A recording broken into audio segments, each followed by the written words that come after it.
Hey guys, quick biochemistry basics here. Let's talk about RAPD, random amplification of polymorphic DNA.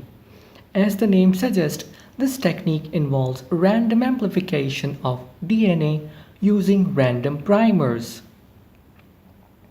The genomic DNA is first isolated and subjected to PCR amplification.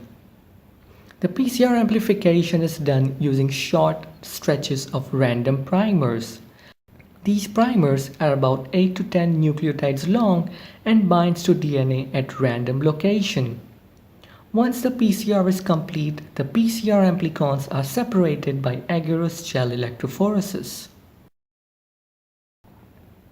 Now, if the genomic DNA samples have variation, then RAPD gel will show difference in the band pattern. Because of mutations, if the primer fails to bind particular site, then there will be an absence of particular band.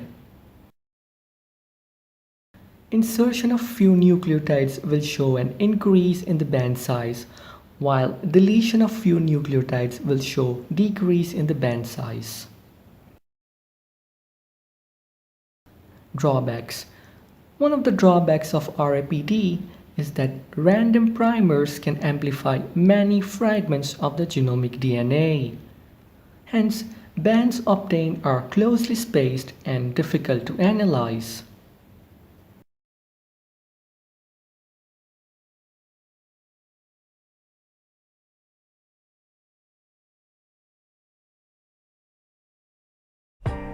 Hello and welcome to Amplicons of Biotech. We are back with another video, and this video is on molecular marker analysis, which contains interpretation of results of gel electrophoresis, genetic diversity and hybridity testing using SSR markers. To get more clarification on this video, you can watch some of our previous videos related to PCR and molecular markers. So without wasting any more time, let's start the video.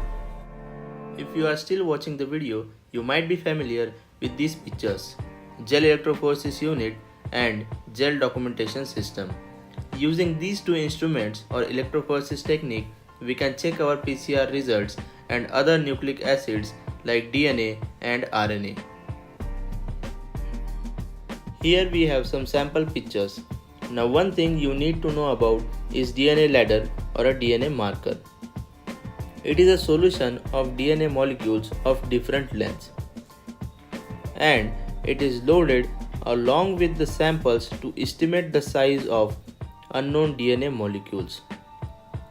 There are different types of DNA ladders with different lengths. For example, a 50 base pair ladder, 100 base pair ladder and a 1 kb ladder. So this is how DNA and RNA bands look like on a 0.8% agarose gel.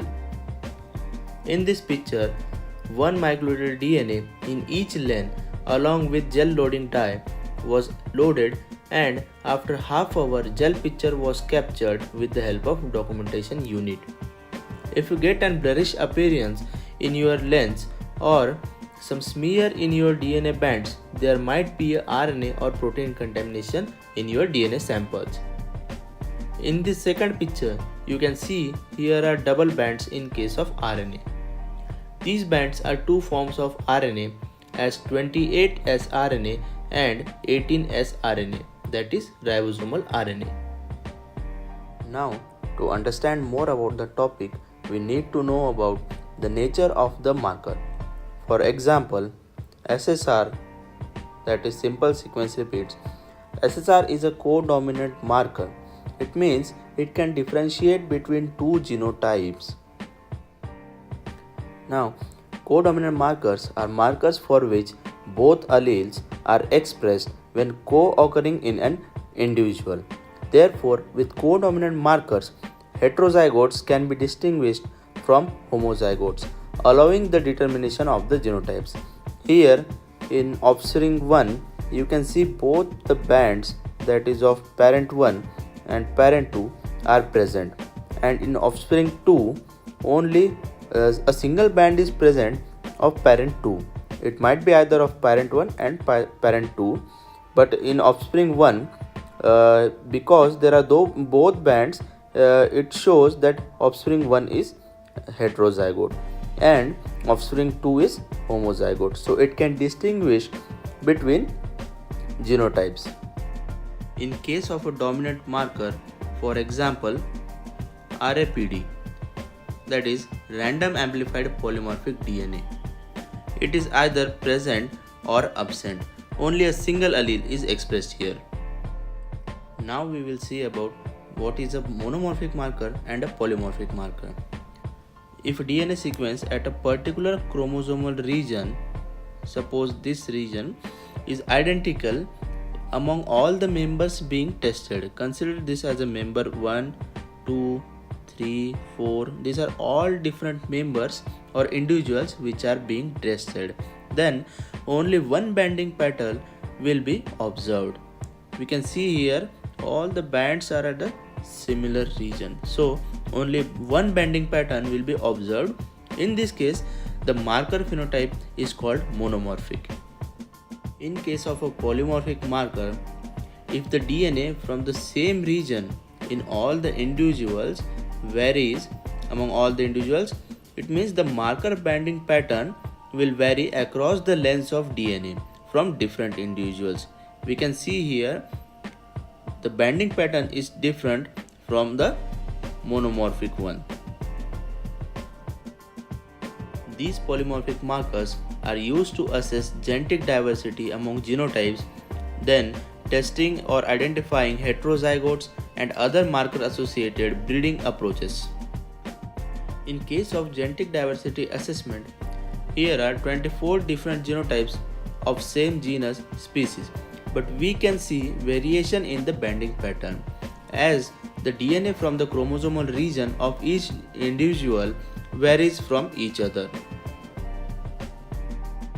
Now, in case of hybridity testing, now we will take here an example. Suppose we have two parents, parent 1 and parent 2, and these are crossed to generate a F1 population. So how we will identify true hybrids from the F1 population? Suppose this is the allele of parent 1 and this is the allele of parent 2 and rest is our F1 population. Now let us consider this is a 100 base pair ladder and our parent 1 allele is near about 150 base pair and parent 2 allele is near about 170 base pair. Now consider the first lane from our F1 population. The first sample or the first individual has an allele at 150 base pair. It means it shows that only a single allele from parent 1 is inherited in our first sample. Now in second, both the alleles from parent 1 and parent 2, that is of 150 base pair and 170 base pair, are inherited in the second sample. It shows that it is a heterozygous, that is true F1 hybrid. Again, in third sample, a single allele from parent 2 is inherited here. This is how we will assess the rest of the samples. So this was a little bit about SSR marker analysis. So if you think this video helped you in understanding the topic, you can do one thing, just subscribe to our channel and you can share this video with your friends. You can write your queries and suggestions in the comment section below. Thank you for watching our video.